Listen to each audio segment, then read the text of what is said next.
اعوذ باللہ من الشیطان الرجیم بسم اللہ الرحمن الرحیم الحمدللہ رب العالمین۔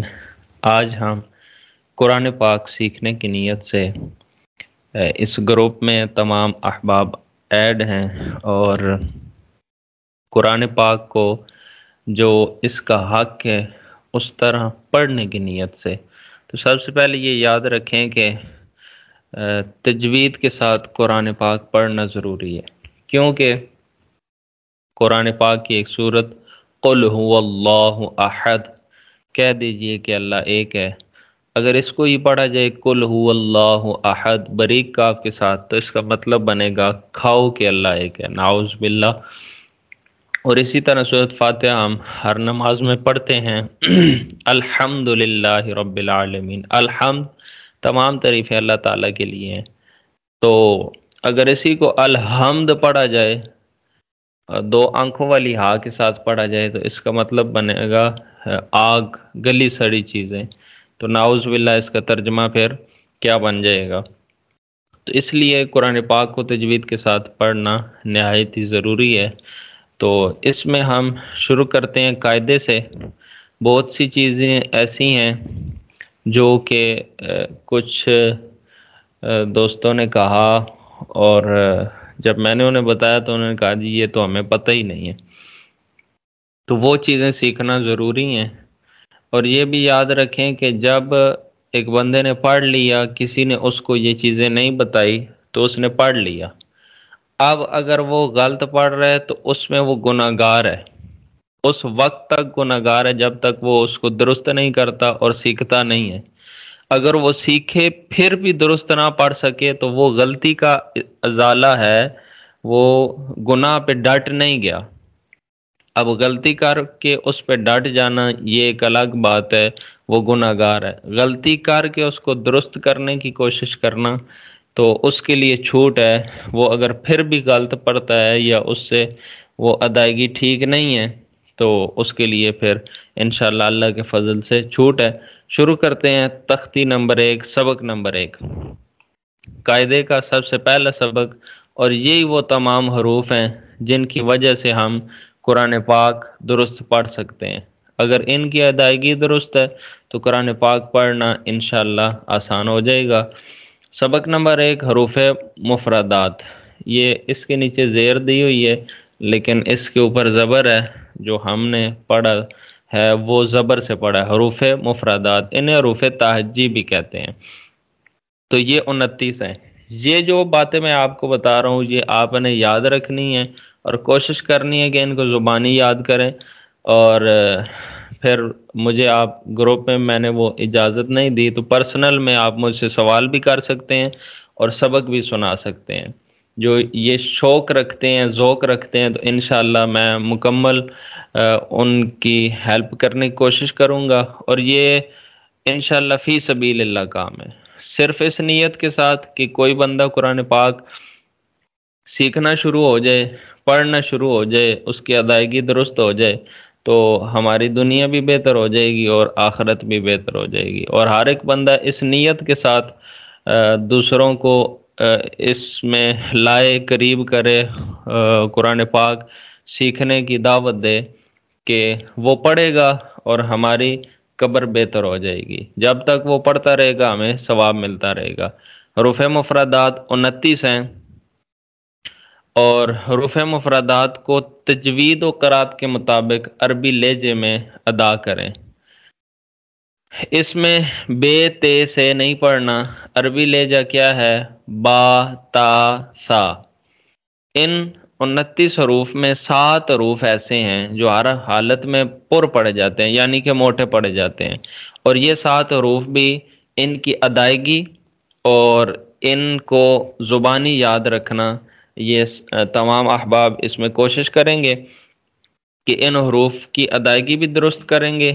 تو اس حوالے سے آپ کی میں مکمل ہیلپ کروں گا کہ جو بندہ جس سے نہیں بھی ادا ہو رہے تو وہ کوشش کرے میرے نمبر پہ رابطہ کر کے، تو میں اس کو انشاءاللہ ان کی ادائیگی کے بارے میں بتاؤں گا۔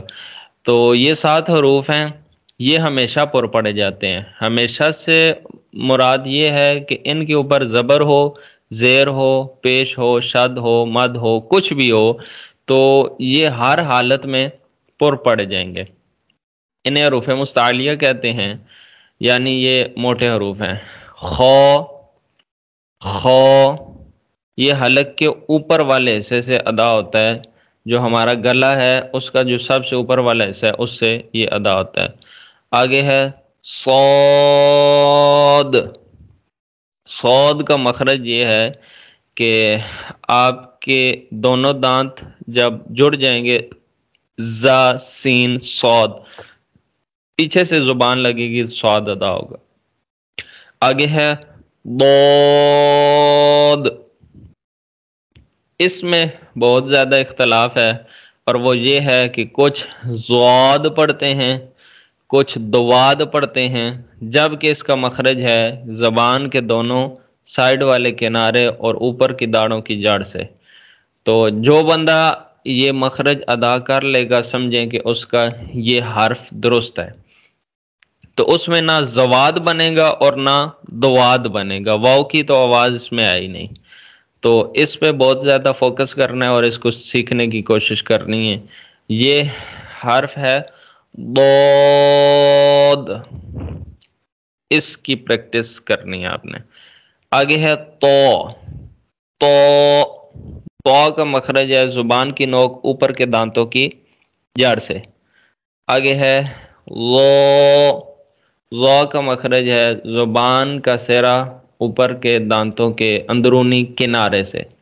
ضو، ثا، ذال، یہ تینوں نرم حروف ہیں، ان میں یہ پر پڑا جائے گا اور اس کو ہمیشہ پر ہی پڑھیں گے۔ آگے ہے غین۔ غین اور خا کا مخرج ایک ہی حلق کے اوپر والے حصے سے، اس کو بھی پر پڑھیں گے۔ آگے ہے قاف۔ ایک ہے کاف، وہ باریک کاف ہے، ایک ہے قاف، یہ موٹا کاف ہے۔ اس کا مخرج ہے زبان کی جڑ اور تالو کے نرم حصے سے یہ ادا ہوتا ہے۔ یہ 7 حروف ہیں۔ آگے ان کا مجموعہ لکھا ہوا ہے خص، ضغط، قذ۔ ان کو جوڑ کے جب لکھا گیا تو یہ ان کا مجموعہ بن گیا۔ یہ 7 حروف آپ نے یاد کرنے ہیں اور مجھے سنانے بھی ہیں۔ دیکھیں، صرف سبق سننا مقصد نہیں ہے، ساتھ اس کی پریکٹس کرنا اور اس کو سیکھنے کی نیت سے یہ کوشش بھی کرنی ہے۔ گروپ میں اجازت اسی وجہ سے نہیں دی کہ بعض بڑے عمر کے دوست ہیں تو وہ کیا پتہ اس میں شرمندگی محسوس کریں۔ ویسے شرمندگی ہونی نہیں چاہیے، علم سیکھنے میں کون سی شرمندگی ہے؟ شرمندہ ان کاموں پہ ہونا چاہیے جن پہ شرمندگی کرنی چاہیے، تو اس میں کوئی شرمندگی نہیں ہے۔ تو اس گروپ میں نے کسی بات کی اجازت نہیں دی کہ اس میں کوئی پوسٹ شیئر کریں یا سبق سنائیں۔ تو یہ سارے کام، میرا نمبر ہے، اس پہ آپ سوال بھی کر سکتے ہیں، سبق بھی سنا سکتے ہیں، اور مزید جو بات سمجھ نہیں آئی وہ بھی میرے نمبر پہ آپ پرسنل میں کر سکتے ہیں۔ آج کے سبق یہیں تک ہے۔ سبق تھوڑا اور با مقصد ہونا چاہیے، کیونکہ ہم نے قرآن کو اس کا جو حق ہے اس کے مطابق پڑھنا ہے، اس کی ادائیگی درست کرنی ہے۔ تو زیادہ سبق لینا دینا مقصد نہیں ہے، سبق کم اور با مقصد، تاکہ بندے کو سمجھ بھی آئے اور اس کو پڑھنے میں آسانی ہو۔ تو یہ جو چند لائنیں ہیں یہ میں نے آپ کو بتا دی ہیں، ان میں سے کوئی سوال ہو تو آپ کر سکتے ہیں۔ 7 حروف کی آپ نے پریکٹس کرنی ہے۔ انشاءاللہ کل سے حروف مفردات الف سے شروع کریں گے۔ اللہ کریم میرا آپ کا حامی و ناصر ہو۔ جو احباب کوشش کر رہے ہیں اور نیت کر کے بیٹھے ہوئے ہیں، اللہ کریم سب کی مدد فرمائے اور قرآن پاک پڑھنے میں اللہ کریم آسانیاں پیدا فرمائے۔ السلام علیکم ورحمۃ اللہ وبرکاتہ۔